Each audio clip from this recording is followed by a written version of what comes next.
আসসালামু আলাইকুম। Class 8-এর online ক্লাসে আজ তোমাদের বয়কট আন্দোলন, স্বদেশী আন্দোলন ও জাতীয় শিক্ষা নিয়ে আলোচনা করা হবে। এগুলো আলোচনা করার আগে বলি, আগামীকাল তোমাদের 12টা থেকে ইতিহাসের একটা সারপ্রাইজ টেস্ট নেওয়া হবে। 10 মার্কসের সারপ্রাইজ টেস্ট, সময় 10 মিনিট। এটা আমি গ্রুপে নোটিশ করেছি। তাহলে তোমাদের সিলেবাস কি?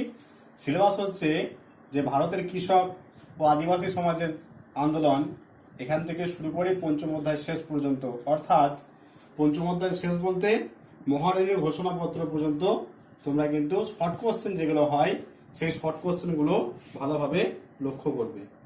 আজকে তোমাদের বেশ কিছু প্রশ্ন দেওয়া হয়েছে, তার মধ্যে যেগুলো মনে হবে যেটা 1 নম্বরের প্রশ্ন বা এখান থেকে 1 নম্বরের প্রশ্ন হতে পারে, সেই 1 নম্বরের প্রশ্নগুলো তোমরা ভালো করে তৈরি করবে। ফার্স্ট অনলাইন ক্লাসে যেরকম সিলেবাস ছিল, যেরকম প্যাটার্ন ছিল, সিলেবাস নয়, যেরকম প্যাটার্ন ছিল,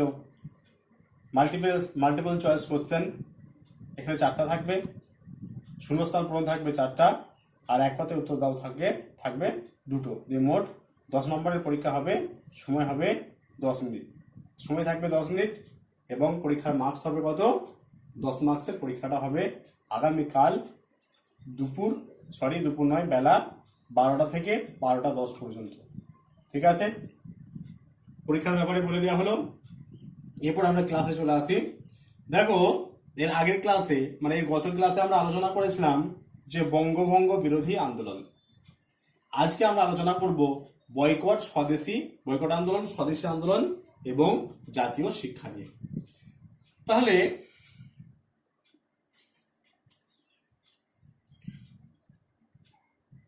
ভারতবর্ষে, বাংলা তথা ভারতবর্ষে এই বঙ্গভঙ্গ ছিল জনসাধারণের কাছে একটা বিরাট বড় চ্যালেঞ্জ।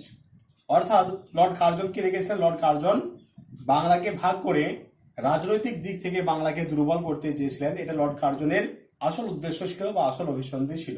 যেহেতু বাংলা ছিল একটা রাজনীতির একটা মূল কেন্দ্র, তাই বাংলাকে বিভক্ত করে তিনি কি চেয়েছিলেন?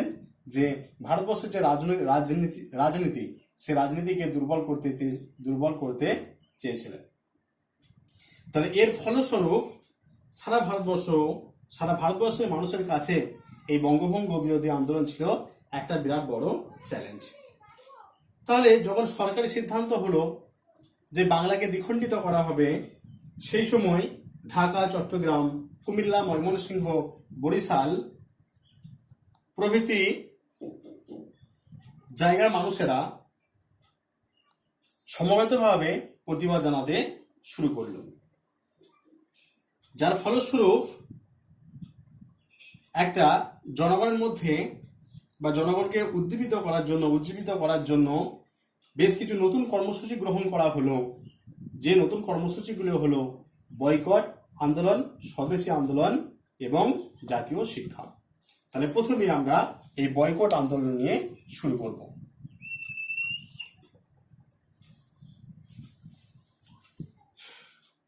উনিশশো 5 খ্রিস্টাব্দের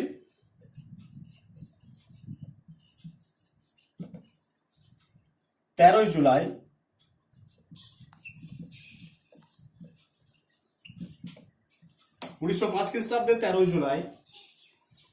সঞ্জীবনী পত্রিকার সম্পাদক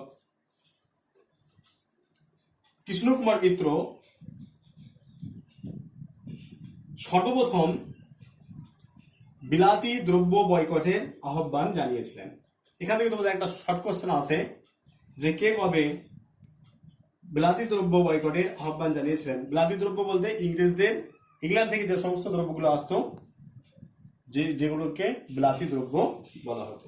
তাহলে সর্বপ্রথম কৃষ্ণ কুমার মিত্র 1905 খ্রিস্টাব্দের 13 জুলাই কি করেছিলেন?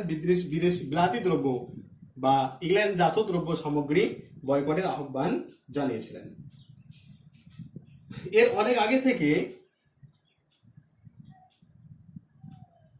আরো অনেক আগে থেকে কিন্তু বিদেশি দ্রব্য বয়কটের প্রচার চালিয়েছিলেন বেশ কিছু নেতা, যাদের মধ্যে উল্লেখযোগ্য হলেন মহারাষ্ট্রের গোপাল হরি দেশমুখ এবং বাংলার ভোলানাথ চন্দ্র প্রমুখরা। এরা কি করেছিলেন? এরা কিন্তু অনেক আগে, কৃষ্ণকুমার মিত্রের অনেক আগে থেকেই এরা বিদেশি দ্রব্য বয়কটের আহ্বান জানিয়েছিলেন।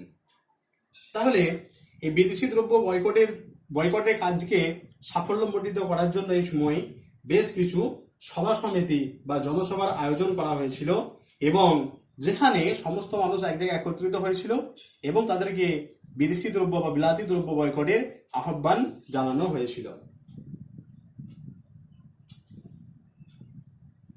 1905 খ্রিস্টাব্দের 17 জুলাই রিফন কলেজ, যেটা বর্তমান নাম হচ্ছে সুরেন্দ্রনাথ কলেজ, এখানে একটা জনসভা হয়েছিল। যে জনসভায়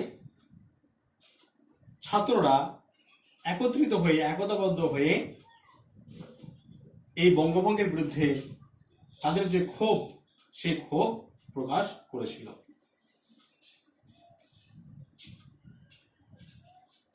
কলকাতার বেশ কিছু কলেজে ছাত্রবৃন্দরা, কলকাতার বেশ কিছু কলেজে সমস্ত ছাত্ররা একতাবদ্ধ হয়ে এই বঙ্গভঙ্গের বিরুদ্ধে যে বয়কট আন্দোলন, সেই বয়কট আন্দোলনে তারা সক্রিয়ভাবে অংশগ্রহণ করেছিল।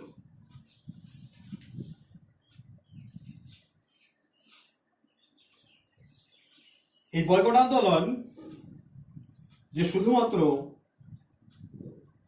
শিক্ষিত শ্রেণী বা ছাত্র সমাজের মধ্যে সীমাবদ্ধ ছিল তা কিন্তু নয়।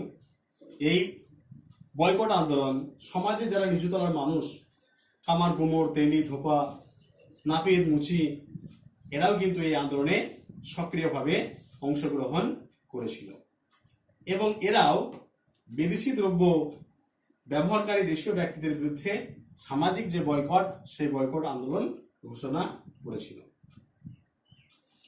শুধুমাত্র এগুলোই নয়, যেগুলো প্রয়োজনীয় দ্রব্য সামগ্রী বয়কট, সেই প্রয়োজনীয় দ্রব্য সামগ্রী বয়কট নয়, স্কুল কলেজ, ইংরেজ আশ্রিত স্কুল কলেজ, অফিস আদালত, সমস্ত কিছুই কিন্তু এখানে বয়কট বা বর্জনের কথা বলা হয়েছিল।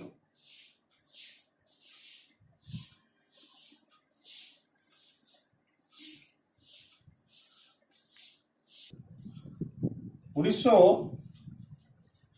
5 খ্রিস্টাব্দের 16 অক্টোবর 16 সরকারিভাবে যখন বঙ্গ বিচ্ছেদ বা বঙ্গভঙ্গ ধার্য করা হলো, সেই সময় ভারতবর্ষে যারা প্রথম সারির নেতা ছিলেন তারা এবং তাদের সঙ্গে যারা সাধারণ মানুষ, তারা একতাবদ্ধ হয়ে উপবাস করে এবং খালি পায়ে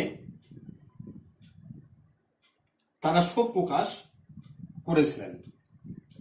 যারা দোকানদার ছিলেন, সেই দোকানদাররাও কিন্তু তারা দোকানপাট বন্ধ করেছিলেন। বিশ্বকবি রবীন্দ্রনাথ ঠাকুর বাঙালির ঐক্য ও ভ্রাতৃত্বের প্রতীক স্বরূপ তিনি রাখি বন্ধন উৎসব, সেই রাখি বন্ধন উৎসবের আয়োজন করেছিলেন, এবং রামেন্দ্র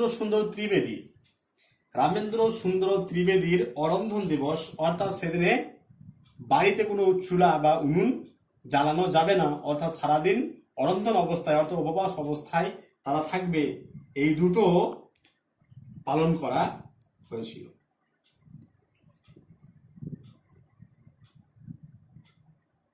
এখানে যে শুধুমাত্র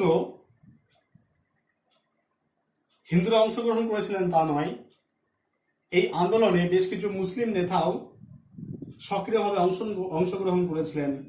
এদের মধ্যে অন্যতম হলেন আব্দুল রসুল, লিয়াকত হোসেন, আব্দুল হালিম গজনভি প্রমুখ নেতারাও কিন্তু, জাতীয়তাবাদী মুসলিম নেতারাও এই বয়কট আন্দোলনে সক্রিয়ভাবে অংশগ্রহণ করেছিলেন।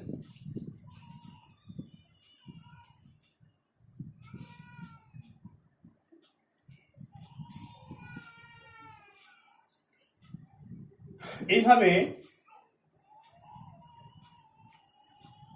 যে বয়কট আন্দোলন, সেই বয়কট আন্দোলনকে কার্যকারী করা হয়েছিল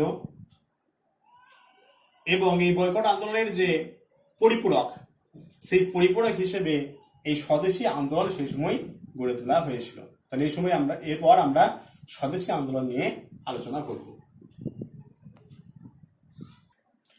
এরপর স্বদেশী আন্দোলন নিয়ে আলোচনা করব।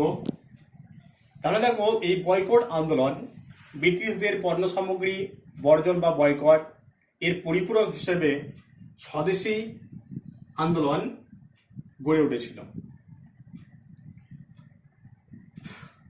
তাহলে কৃষ্ণকুমার মিত্র, রামেন্দ্র সুন্দর ত্রিবেদী, রবীন্দ্রনাথ ঠাকুর, আচার্য প্রফুল্লচন্দ্র রায় প্রমুখ ব্যক্তিরা দেশবাসীকে বিলাতি দ্রব্য পরিহার করে বর্জন করে দেশজাত যে, তাহলে এই সমস্ত জাতীয়তাবাদী যারা নেতা, তারা দেশবাসীকে বিলাতি দ্রব্য বর্জন করে দেশজাত নিজের দেশে যে উৎপাদিত পণ্য সামগ্রী, সে উৎপাদিত পণ্য সামগ্রী ক্রয়ের আহ্বান জানান। এ প্রসঙ্গে রজনীকান্ত সেন একটা গান লিখেছেন, যেটা আমি বলছি, তোমরা সকলেই জানো, যে মায়ের দেওয়া মোটা কাপড় মাথায় তুলে নেড়ে ভাই। অর্থাৎ মায়ের দেওয়া মানে আমাদের ভারতবর্ষ উৎপাদিত, ভারতবর্ষে তাঁতিরা যে কাপড়গুলো তৈরি করে সেগুলো কিন্তু ইংল্যান্ড জাত পণ্য সামগ্রীর মতো অত সূক্ষ্ম নয়, অত সুন্দর নয়। ওই কারণে তিনি বলেছিলেন যে মায়ের দেওয়া মোটা কাপড় মাথায় তুলে নেড়ে ভাই। অর্থাৎ ভারতবর্ষের তাঁতিরা যে কাপড়গুলো তৈরি করবে সেগুলো একটু মোটা হলেও তাকে ব্যবহার করতে হবে। এটা মায়ের দেওয়া মোটা কাপড়। ইংল্যান্ড জাত শিল্প সামগ্রীর মতো অত সুন্দর না হলেও, যেহেতু এটা দেশজাত পণ্য সামগ্রী বা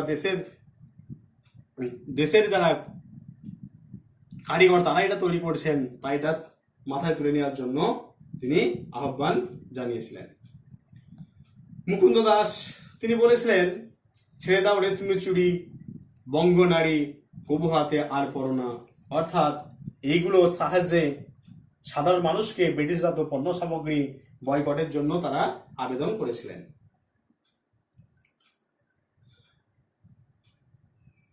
স্বদেশী আন্দোলন বাংলাদেশে ব্যবসা এবং শিল্পে এক নবযুগের সূচনা করেছিল। তাহলে এই সময় স্বদেশী মূলধনে কাপড়ের কল, ব্যাংক, সাবানের ফ্যাক্টরি, চামড়ার কারখানা, ঔষধের কারখানা ইত্যাদি গড়ে উঠেছিল। আচার্য প্রফুল্লচন্দ্র রায়ের নাম তোমরা সকলেই জানো। সে আচার্য প্রফুল্লচন্দ্র রায়ের উদ্যোগে বিখ্যাত বেঙ্গল কেমিক্যাল এই সময় গড়ে উঠেছিল। তারপর সরলা দেবী চৌধুরী রানী লক্ষ্মীর ভান্ডার নামে স্বদেশী দ্রব্যের একটা আড়ত তিনি খুলেছিলেন।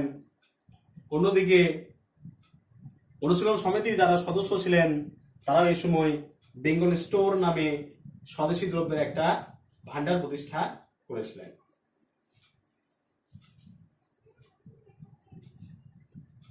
শুধুমাত্র এই স্বদেশী আন্দোলন যে ভারতবর্ষ শুধুমাত্র যে বাংলায় সীমাবদ্ধ ছিল তা কিন্তু নয়।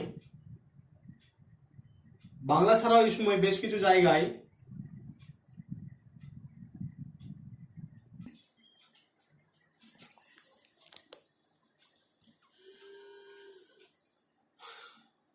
তাহলে এই স্বদেশী আন্দোলন শুধুমাত্র যে বাংলায় সীমাবদ্ধ ছিল তা কিন্তু ছিল না।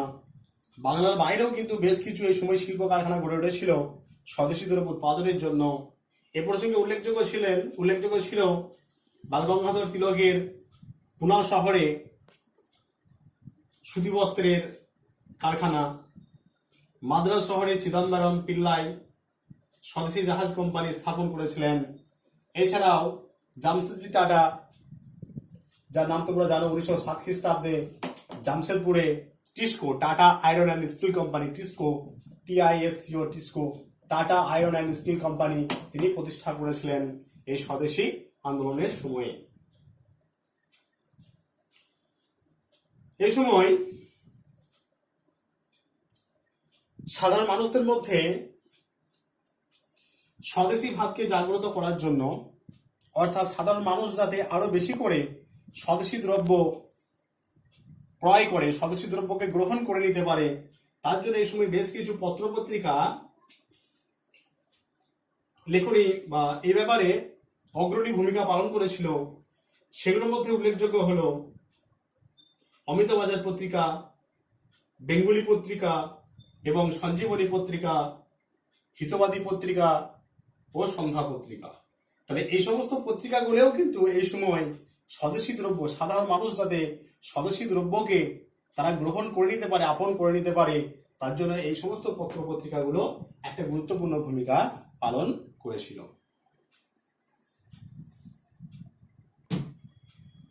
দেখো, এই স্বদেশী আন্দোলনে ছাত্র সমাজ যখন সক্রিয়ভাবে অংশগ্রহণ করছে, দলে দলে অংশগ্রহণ করছে, ঠিক সেই সময় এই ছাত্র আন্দোলনকে দমন করার জন্য বাংলা সরকারের সেক্রেটারি লর্ড কার্লাইল একটা সার্কুলার জারি করছে 1905 খ্রিস্টাব্দে। 1905 খ্রিস্টাব্দে একটা সার্কুলার জারি করছে, যে সার্কুলারে বলা হচ্ছে যে স্বদেশী আন্দোলন, এই স্বদেশী আন্দোলনে ছাত্রদের যোগদান পুরোপুরি বেআইনি। এই ছাত্র সমাজ যদি এই স্বদেশী আন্দোলনে যোগদান করে, তাহলে তাদেরকে স্কুল কলেজ থেকে বিতাড়িত করা হবে, স্কুল কলেজ থেকে তাদেরকে বের করে দেয়া হবে। এবং শুধু এটাই নয় যে স্কুল কলেজ থেকে বের করে দেবে, শুধু এটাই নয়, ওই ছেলেগুলো যে কলেজে পড়াশোনা করত, সেই কলেজের যে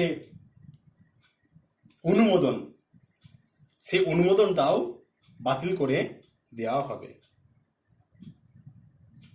তাহলে এই যে কার্লাইল সার্কুলার, এই কার্লাইল সার্কুলার জারির উদ্দেশ্য একটাই হলো, এই কার্লাইল সার্কুলার যে জারি করা হয়েছিল তার উদ্দেশ্য যদি আমরা ধরি, তাহলে বলবো যে স্বদেশী আন্দোলন থেকে ছাত্র সমাজকে পুরোপুরি দূরে রাখাই ছিল এর প্রধান উদ্দেশ্য।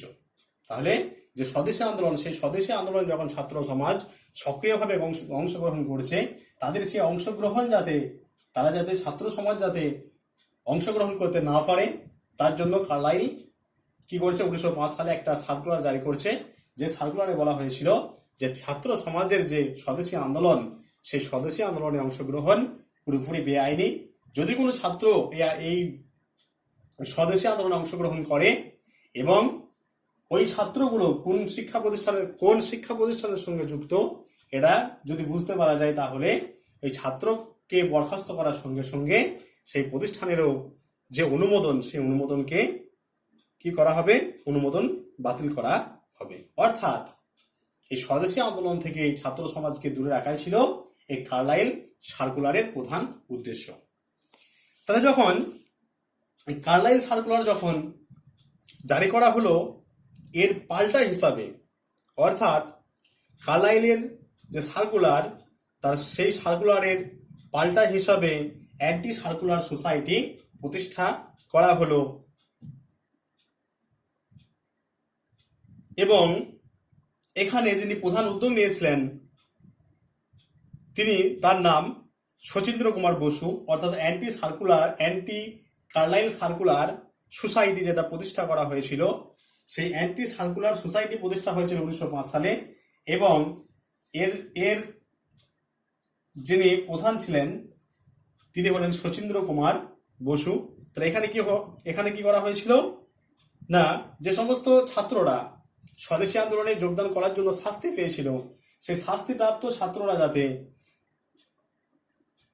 শিক্ষাদান সুযোগ থেকে বঞ্চিত না হয়, তার জন্য তাদেরকে বিকল্প শিক্ষাদানের ব্যবস্থা করা হয়েছিল। অর্থাৎ যে শিক্ষা প্রতিষ্ঠান থেকে ছাত্রটা বিতাড়িত হয়েছিল, সেই ছাত্রটি যাতে তার পড়াশোনা বন্ধ হয়ে না যায়, তার জন্য তাকে বিকল্প শিক্ষাদানের ব্যবস্থা করা হয়েছিল এই অ্যান্টি কার্লাইল সার্কুলার সোসাইটি প্রতিষ্ঠা করার মাধ্যমে।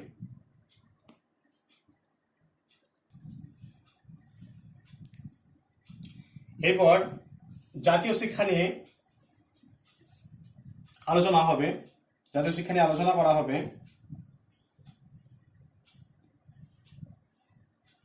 তাহলে বঙ্গভঙ্গ প্রতিরোধ এবং স্বদেশী আন্দোলন শুরু হলে বিদেশি শিক্ষার কুফল ছাত্র সমাজ ভালোভাবে উপলব্ধি করতে পেরেছিল।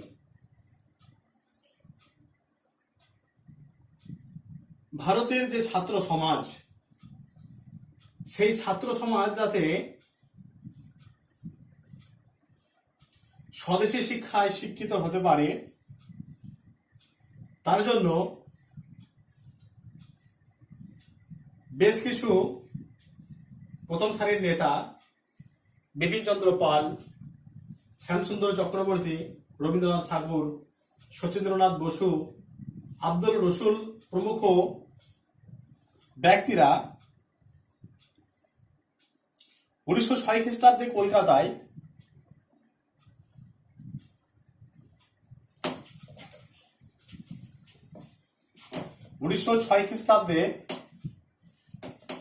কলকাতায় জাতীয় শিক্ষা পরিষদ গঠন করেন। তাহলে জাতীয় শিক্ষা পরিষদ যে গঠন করা হলো 1906 খ্রিস্টাব্দে কলকাতায়, এর উদ্দেশ্য কি ছিল? এর উদ্দেশ্য ছিল যে বিদেশি শিক্ষা এবং সংস্কৃতি পুরোপুরি বর্জন করে জাতীয়তাবাদী ভাবধারা বজায় রেখে প্রাচ্য এবং পাশ্চাত্যের যে শিক্ষা, প্রাচ্য পাশ্চাত্যের শিক্ষা, বিজ্ঞান এবং কারিগরি শিক্ষা ছিল জাতীয় শিক্ষা পরিষদের প্রধান উদ্দেশ্য। তাহলে ভারত থেকে পুরোপুরি দেখো ইংরেজি শিক্ষাকে বর্জন করা হচ্ছে, তার বিকল্প হিসেবে 1906 খ্রিস্টাব্দে কলকাতায় জাতীয় শিক্ষা পরিষদ গঠিত হচ্ছে। তাহলে জাতীয় শিক্ষা পরিষদের মূল উদ্দেশ্য হলো যে ভারতের ছাত্র সমাজ, সেই ছাত্র সমাজ যাতে শিক্ষা থেকে বঞ্চিত না হয়, তার জন্য জাতীয়তাবাদী ভাবধারা তাদের মধ্যে তৈরি করা এবং প্রাচ্য এবং পাশ্চাত্যের যে ভাবধারা এবং মেলবন্ধন, সেই মেলবন্ধনের মাধ্যমে বিজ্ঞান এবং কারিগরি শিক্ষা দেওয়া ছিল এর প্রধান উদ্দেশ্য।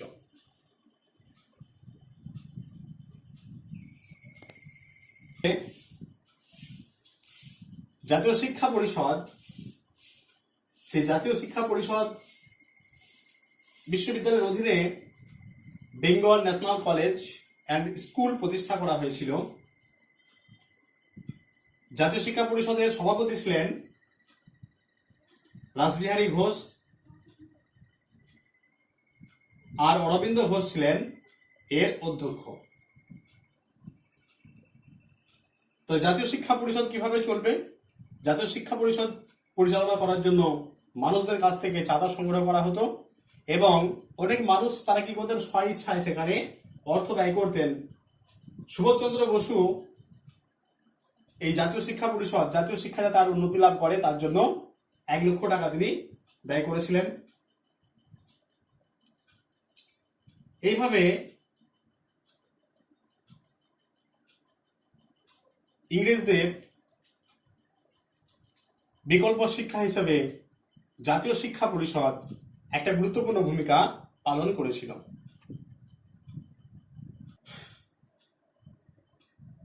এই জাতীয় শিক্ষা ব্যবস্থায় ভারতের যে ঐতিহ্য, দর্শন, ইতিহাস, সাহিত্য, শিল্পকলা প্রভৃতির ব্যাপারে শিক্ষার্থীদের আগ্রহী করে তোলা হয়েছিল এবং এর সঙ্গে সঙ্গে ছাত্ররা যাতে শিক্ষা সমাপ্ত করে কাজ পায় বা তার নিজের যে রুচি, সে রুচির যাতে উপার্জন করতে পারে, তার জন্য এখানে কারিগরি শিক্ষারও ব্যবস্থা করা হয়েছিল।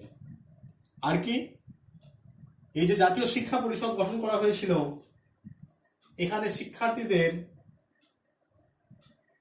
মাতৃভাষার মাধ্যমে শিক্ষা দেওয়া হতো।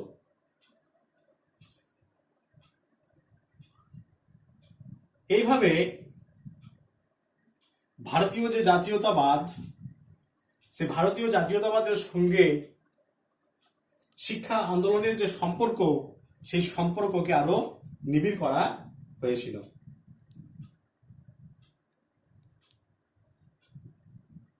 পরবর্তীকালে এই জাতীয় শিক্ষা পরিষদ থেকে যাদবপুর বিশ্ববিদ্যালয় গড়ে ওঠে এবং ভারতের যে শিক্ষা ব্যবস্থা বা বাংলার যে শিক্ষা ব্যবস্থা, সেই শিক্ষা ব্যবস্থা একটা আমূল পরিবর্তন ঘটে। তাহলে তোমাদের বয়কট আন্দোলন, স্বদেশী আন্দোলন এবং জাতীয় শিক্ষা এই তিনটে নিয়ে আলোচনা করা হলো। এই ব্যাপারে যদি কারো কোনো কিছু ডাউট থাকে, কিছু বুঝতে অসুবিধা হয়, অবশ্যই ফোন করবে, জিজ্ঞাসা করবে ফোন করে। আর আগামীকাল যে পরীক্ষাটা হবে, সেই পরীক্ষাটা শর্ট কোশ্চেন হবে। সেই পরীক্ষার জন্য সকলে ভালো করে তৈরি হও। সিলেবাস বলে দিচ্ছি আর একবার।